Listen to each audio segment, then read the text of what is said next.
Dear students, आपसे चर्चा हो रही थी प्रकाश की, लाइट की, और उस पर मैंने शुरुआत कर दी थी लाइट की पहली विशेषता, या आप ये कह सकते हो कि लाइट जो पहले गुण को धारण करता है वो है उसका परावर्तन, अर्थात प्रकाश का परावर्तन, रिफ्लेक्शन ऑफ लाइट। और आपसे चर्चा की जा चुकी कि प्रकाश का परावर्तन क्या था, उसके नियम क्या थे। तो वहाँ पर आपने एक चीज़ बेटा नोटिस की थी कि वहाँ पर एक सतह आई थी, सतह पर प्रकाश टकरा रहा था। तो जिस सतह पर आकर प्रकाश टकराता है उसे हम परावर्तक सतह कहते हैं। और परावर्तक सतह के लिए आवश्यक शर्त ये है कि इसे चिकना होना चाहिए और पालिशदार होना चाहिए। कैसा होना चाहिए? चिकना और पालिशदार। हर चीज़ की दो सतह होती हैं, तो एक सतह उसकी चिकनी हो और दूसरी सतह पर हमारा पालिश या पेंट हो, तो जो निकाय आपका बन के तैयार होगा उसको हम कहते हैं परावर्तक सतह। क्या कहते हैं? परावर्तक सतह। परावर्तक सतह दो प्रकार की होती है। पहली होती है समतल, दूसरी वक्रीय, जिसको हम कह सकते हैं गोलीय। तो अब समतल से क्या तात्पर्य है और गोलीय सतह से क्या तात्पर्य है, तो इसके लिए हमको अपने हाथों का प्रयोग करना पड़ेगा। किसका प्रयोग करना पड़ेगा? हाथों का। जैसे इस बोर्ड को हम स्पर्श करके देख रहे हैं तो हमको ये हर जगह पर एक समान लग रहा है। इसकी सतह हमको हर जगह पर बेटा कैसी लग रही है? एक समान लग रही है। तो स्पर्श करने पर यदि कोई सतह हर जगह पर बिल्कुल एक समान नजर आए, उस सतह को हम कहते हैं समतल सतह। अब यदि यही हम आपसे कह दें, ये बोतल आपको दिख रही होगी, बोतल दिख रही है। अब इस बोतल की सतह को यदि मैं आपसे कहूं ऐसे स्पर्श करो, तो आप देख रहे हो कि ये एक समान नहीं है, एक समान नहीं है। यहाँ पर हमको कैसा भाग नजर आ रहा है? उभरा हुआ भाग नजर आ रहा है बोतल का, अर्थात ये सतह कैसी है? उभरी हुई है। अब यदि यही हम ढक्कन खोल के आपसे कहें कि उंगली डाल के इसको अंदर से आप स्पर्श करिए, तो आपको नजर आएगा कि ये सतह दबी हुई है। तो यदि किसी परावर्तक सतह की सतह उभरी हुई हो या दबी हुई हो, तो उस सतह को हम कहते हैं गोलीय सतह। कैसी सतह? गोलीय सतह। तो कुल मिलाकर के परावर्तक सतह बेटा कितने प्रकार की? दो प्रकार की। पहली समतल सतह, दूसरी गोलीय सतह। तो इन्हीं सतहों के गुणों के आधार पर आपके दर्पण का निर्माण हुआ। दर्पण मतलब मिरर, आईना, आईना तैयार किया गया। तो सतह हमारी कितनी प्रकार की हैं? दो प्रकार की, समतल, गोलीय। तो दर्पण भी कितने प्रकार के हो जाएंगे? समतल दर्पण और गोलीय दर्पण। तो अब दर्पण क्या है? मिरर, आईना क्या है? तो आईना बेटा कांच का बना वह निकाय, कांच का बना वह निकाय जिसकी एक सतह से प्रकाश का परावर्तन होता है और दूसरी सतह पर पालिश या पेंट होता है, उसको हम कहते हैं दर्पण। क्या कहते हैं? दर्पण। दर्पण आपके होते हैं दो प्रकार के, पहला समतल दर्पण, दूसरा गोलीय दर्पण। सेम एज जैसा परावर्तक सतह के लिए था। जो दर्पण स्पर्श करने पर सभी जगह पर एक समान नजर आए उसको हम कहते हैं समतल दर्पण। और यदि दर्पण हमारा कहीं पर उभरा हुआ नजर आता है या दबा हुआ नजर आता है, तो दर्पण की वह प्रवृत्ति आपकी कहलाती है गोलीय दर्पण। इंग्लिश में इसको बोलते हैं प्लेन मिरर, और इस गोलीय दर्पण को बोला जाता है स्फेरिकल मिरर। ये आपके इनके फिगर बने हुए हैं, आप देख रहे हैं, ये एक सीधी रेखा है, बिल्कुल समतल रेखा है, सभी जगह पर समान है। तो जिस सतह पर पालिश नहीं है वो परावर्तक सतह है, और इस सतह पर हमने ये डॉटेड लाइन से पालिश या पेंट को दर्शा दिया है। तो ये आपका निकाय जो बन के तैयार है बोर्ड में, ये समतल दर्पण के चित्र को व्यक्त कर रहा है। यहाँ पर आप क्या देख रहे हैं? गोलीय दर्पण क्या है? तो गोलीय दर्पण बेटा जैसा कि नाम से इसके आपको समझ में आ रहा होगा कि ये किसी गोले से बना होगा। वृत्त और गोले में अंतर होता है, समझ रहे हैं? गोला आपका 3D मतलब तीनों डायमेंशनल पे देखते हैं, और वृत्त केवल हमको समतल पे दिखता है। वृत्त केवल कहाँ पे दिखता है? समतल पे दिखता है, और गोला आपका तीनों अक्षों पे दिखता है। तो गोलीय दर्पण क्या है कि किसी खोखले गोले को हम ले लें और उसको क्या कर दें? काट दें, और यदि गोला जब आपका कटेगा तो वो इस दो तरीके से कट जाएगा। तो एक उसकी आपको उभरी सतह प्राप्त होगी और एक दबी हुई सतह प्राप्त होगी। तो यदि हम दबी हुई सतह पर पालिश कर देते हैं तो परावर्तन बेटा किस सतह से होगा? उभरी हुई सतह से होगा। तो वो जो निकाय बनेगा गोलीय दर्पण का पहला भाग है उत्तल दर्पण, जिसको कहा जाता है कॉन्वेक्स मिरर।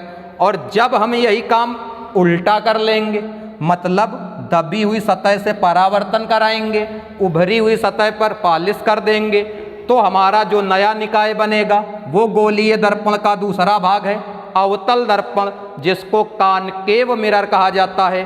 कोर्स में आपके समतल दर्पण की कोई बात नहीं है, गोलीय दर्पण की केवल बात होगी। मतलब हमको अवतल दर्पण और उत्तल दर्पण के बारे में पढ़ना है। उसमें से मोस्ट इम्पॉर्टेंट दर्पण आपका अवतल दर्पण है, मतलब कॉनकेव मिरर। क्लियर? एक बार फिर से, परावर्तक सतह क्या है?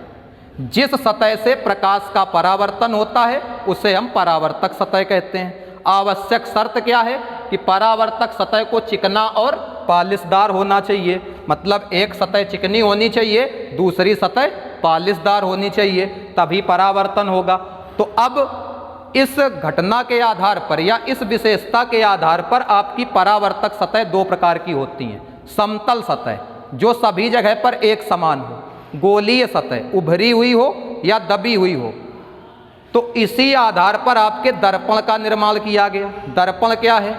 कांच का बना हुआ निकाय जिसकी एक सतह से परावर्तन होता है और दूसरी सतह पर पालिश या पेंट होता है, दर्पण कहलाता है।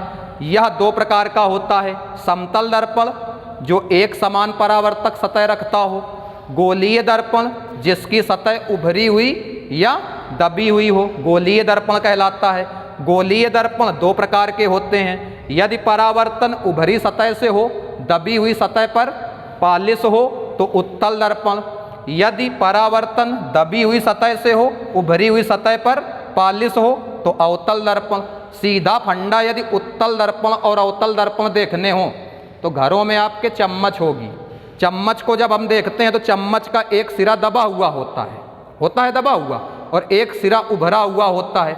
तो एक तरीके से जब हम अपना फिगर, अपना चेहरा चम्मच के दबे हुए भाग में देखते हैं तो हम अवतल दर्पण पे अपना प्रतिबिंब देख रहे होते हैं, और जब चम्मच के उभरे हुए सतह पर अपना चेहरा देखते हैं तो एक तरह से हम अपना चेहरा उत्तल दर्पण में देख रहे होते हैं। बाकी समतल दर्पण तो सभी के घरों में होता है।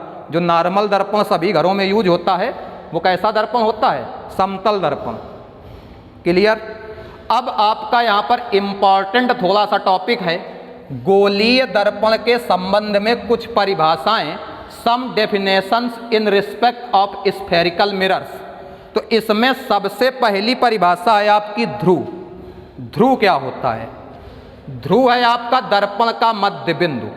दर्पण के मध्य बिंदु को दर्पण का ध्रुव कहते हैं। इसको हम P से व्यक्त करते हैं। कैसे व्यक्त करते हैं? अभी फिगर में सब पॉइंट आउट कर दूंगा आपको, एक एक चीज क्लियर हो जाएगी।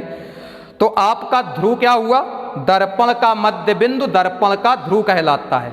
अब बेटा गोलीय दर्पण को हमने गोले से बनाया था, तो गोले में एक खासियत होती है कि उसका केंद्र होता है। तो अब जब गोले का केंद्र होता है, आपने उसको कर्व के रूप में काटा है, तो दर्पण में आपका कर्व सेंटर बनेगा, मतलब वक्रता केंद्र।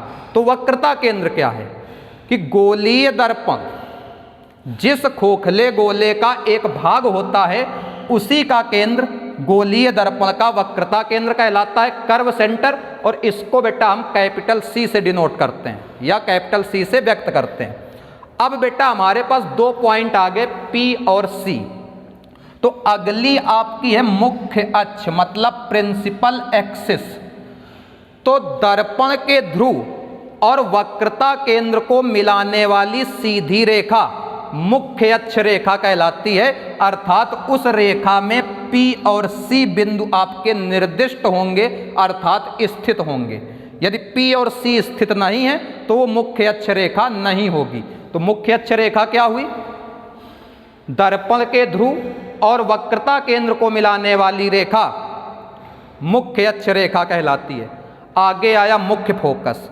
दर्पण बेटा आपका प्रकाश के परावर्तन को व्यक्त करता है। तो परावर्तन में कुछ प्रकाश की किरणें तिरछी भी आ सकती हैं, कुछ किरणें मुख्य अक्ष के समांतर भी हो सकती हैं। तो यदि प्रकाश किरण या किरणें मुख्य अक्ष के समांतर चल रही हों तो दर्पण से टकराने के बाद उनका परावर्तन होगा और परावर्तन के पश्चात वो टकराकर मुख्य अक्ष से ही गुजरेंगी, मुख्य अक्ष के किसी बिंदु से गुजरेंगी।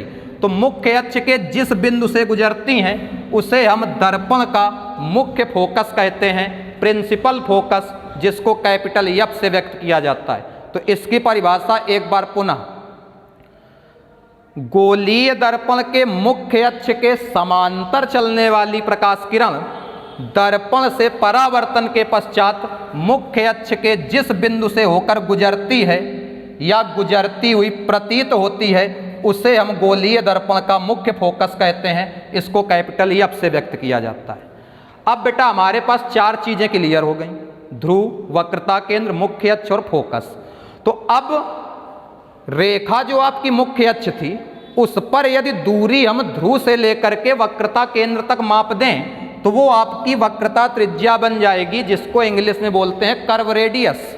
अर्थात क्या हुआ कि दर्पण के ध्रुव और वक्रता केंद्र तक के बीच की दूरी को हम वक्रता त्रिज्या कहते हैं। इसको स्मॉल r से व्यक्त किया जाता है। फोकस दूरी, दर्पण के ध्रुव और मुख्य फोकस तक की दूरी दर्पण की फोकस दूरी कहलाती है, जिसको स्मॉल f से व्यक्त किया जाता है। इसके बाद है बेटा फोकस तल। फोकस तल से क्या तात्पर्य है? तो दर्पण के फोकस से होकर गुजरने वाला अभिलंबवत तल फोकस तल कहलाता है। तो इसको समझने से पहले हम फिगर पे पॉइंट आउट करते हैं। आपसे क्या कहा गया पहली परिभाषा में ध्रुव की? इधर देखिए, दर्पण का मध्य बिंदु, तो दर्पण बनाया, उसका मध्य बिंदु बनाया, ये P बन गया। अब गोला है तो गोले का केंद्र यहाँ पर कहीं पर होगा, ये आपका वक्रता केंद्र हो गया C। इन दोनों को आपने मिला दिया तो ये आपका एक रेखा बन गई जो आगे तक भी जा सकती है। तो इस रेखा पर आप देख रहे हैं P और C निर्दिष्ट हैं, तो इनसे होकर जाने वाली सीधी रेखा मुख्य अक्ष रेखा कहलाती है। इसके बाद आप देख रहे हो कि एक प्रकाश किरण इस मुख्य अक्ष के समांतर है और टकराने के बाद इस तरीके से लौट रही है, और यहाँ पर देख रहे हो कि इस पॉइंट से गुजर रही है मुख्य अक्ष के। तो मुख्य अक्ष का यही पॉइंट आपका मुख्य फोकस F कहलाता है। तो अब कुल मिला के दर्पण पे हमारे पास 3 पॉइंट आ गए, P, F व C, मतलब ध्रुव, फोकस, वक्रता केंद्र। तो ध्रुव से लेकर वक्रता केंद्र तक की दूरी वक्रता त्रिज्या r कहलाती है। ये अवतल दर्पण की बात हो रही है। इसके बाद ध्रुव से लेकर मुख्य फोकस तक की दूरी फोकस दूरी स्मॉल f कहलाती है। यही सेम चीजें यहाँ उत्तल दर्पण में दिखाई गई हैं। उत्तल दर्पण में पालिश बेटा उधर होती है तो प्रकाश उधर जा नहीं पाता है, तो हमको आभासी रेखाएं खींचनी पड़ती हैं। तो यहाँ पे आप देख रहे हो कि ये किरण गई, टकरा के वापस लौट गई, इसको जाना इधर चाहिए, तो यहाँ जाती हुई प्रतीत हो रही है, तो ये F हो गया।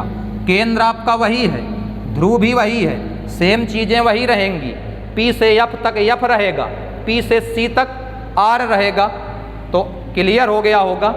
तो कुल मिलाकर के हमारे पास लास्ट में 2 चीजें निकल के सामने आई, वक्रता त्रिज्या R व F, वक्रता त्रिज्या R और फोकस दूरी F। फोकस तल क्या है? तो फोकस तल को समझ लेते हैं, ये ज़्यादा इंपॉर्टेंट नहीं है। ये हमारे पास जैसे मान लो बेटा इधर F है, केवल F को लेके चलते हैं। तो F के अभिलंबवत यदि कोई हम एक तल खींच दें, इसका M1 M2 नाम दे देते हैं, तो ये M1 M2 तल आपका दर्पण का फोकस तल कहलाएगा। तो अब कुल मिला के आपको लास्ट में केवल 2 बातें याद रखनी है कि हमारे पास वक्रता त्रिज्या आई है क्या R और फोकस दूरी आई है F। तो कल इस चैप्टर के सबसे मोस्ट इम्पॉर्टेंट टॉपिक की चर्चा की जाएगी, जिसका नाम होगा दर्पण की वक्रता त्रिज्या r और फोकस दूरी f में संबंध।